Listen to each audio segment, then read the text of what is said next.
Hello, everybody. It's your girl, India Monique. I am coming back to you guys on just hey, what's up? How you doing? I haven't talked to y'all in a minute. I haven't put up a video in a minute.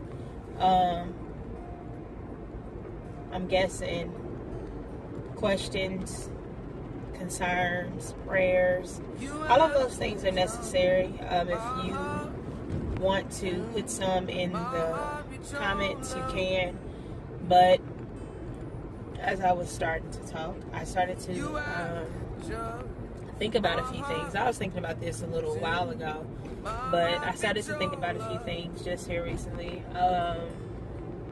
about the manner that you give.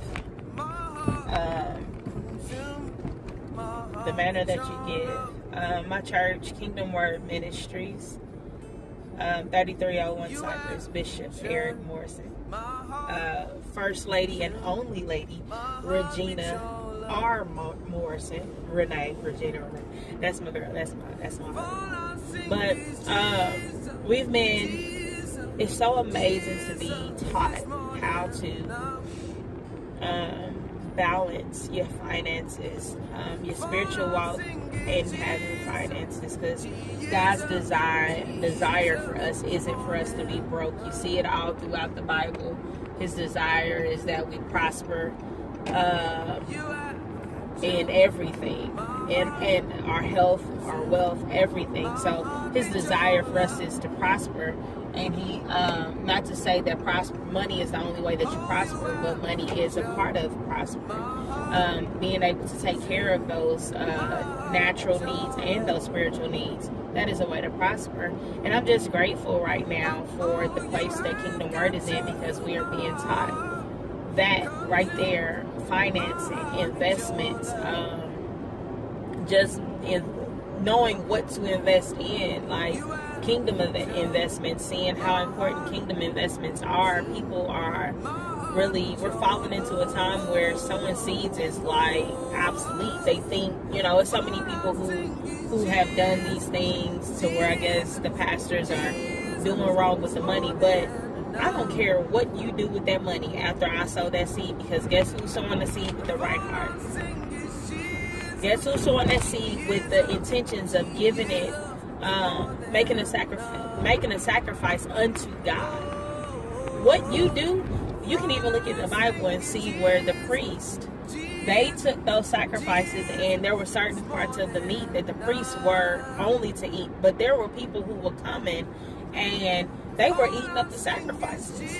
I believe it was Eli. Eli had sons, and Eli's sons was eating up their sacrifices, and Eli knew about it. He was the only one that was supposed to have been doing things with these sacrifices, but his ratchet sons were eating up the sacrifices. So it has been done. There has been sacrifices made, but does that make your sacrifice less worthy because somebody did wrong with the sacrifice? No, because you weren't sacrificing unto man. You were sacrificing unto God. You were sowing the seed unto God. So I am in this moment here to encourage you. Sow seeds.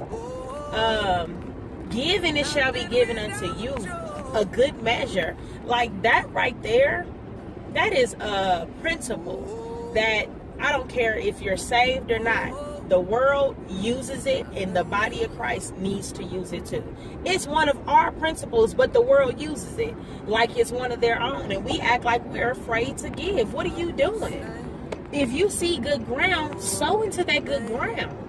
Sow into the good ground. You see that God is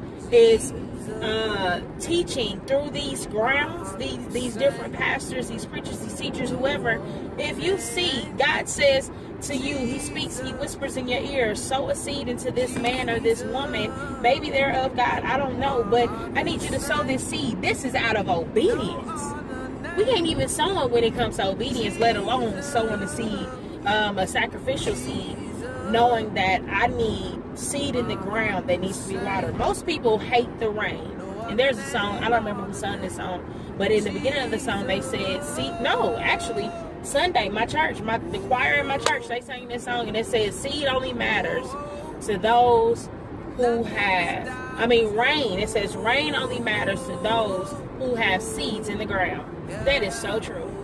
People complain about the rain. They complain about the thunderstorms and things like that. And yes, it does wreak havoc in certain areas. My heart goes out to those who have been affected by Hurricane Harvey and Irma. I'm praying for you guys. But there are certain instances where rain comes to flush away some of the bad things that's going on, and it comes to flourish the good things that you've put in the ground. You wouldn't have no cabbage in your garden. And I know everybody ain't gardening, but if you have a garden, don't you need rain? Don't you need water? So if you're planting seeds, don't you want to cultivate those things? Don't you want to get to speaking to those seeds and prophesying over your seeds and reminding God of what he said in his word? Because us reminding God isn't just because he doesn't know. It's reminding God so that we know. Did you forget what my word said? That's how God does us. He has to use reverse psychology on us sometimes. It seems like to me anyway. Did you know that I said?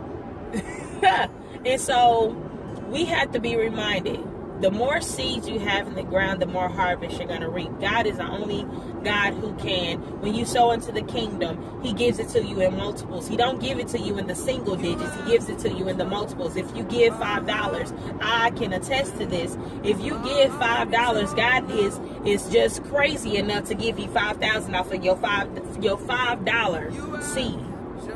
I've watched it happen. So that's not just in the financial area. That's not just the money. I can attest.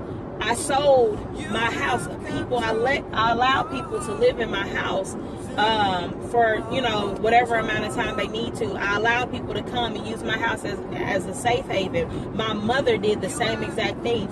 In return, because I did not charge rent, because I did not ask people to do anything extra than what they needed to do. Take care of your business, get yourself on your feet. I don't care who it was, how it had to happen, what happened after, what happened before. That was a genuine move of God from me. That was me being obedient to God. But do you know, me sowing that seed got me a house in return? I'll wait. My sister sold 2 cars into me and were given 3. Were given. Not she had to pay something in order to get it. She had to do something in order to get it. No, she had to merely sow a seed of giving me 2 cars. Every car I ever had was given to me except for the car that God allowed me to buy with my credit, with my everything. Not having a legit nothing. Jobs, none of that stuff. I had a little bit of income coming in, but God made it to where I paid this car off. The car I'm driving in right now, paid off in full, and it's mine. I have no mortgage. All I pay is car insurance and utilities, and that's my bills. Outside of the extra activities that my kids are in, I pay for things that I want to do. And so when I'm looking at these things, it's only because of my sowing. It's only because of my giving. It's only because of that. So I encourage you today, sow seeds. Whatever seeds you sow, I promise you're going to get it back, whether it's good or bad. So, I love y'all. If y'all need some prayer, if y'all need some, somebody to talk to, whatever, hit me up, email me. Y'all got my email. Y'all got my Facebook, all of that stuff. I'll put everything in the comments below or in the description below. I love y'all so much. Hit me up.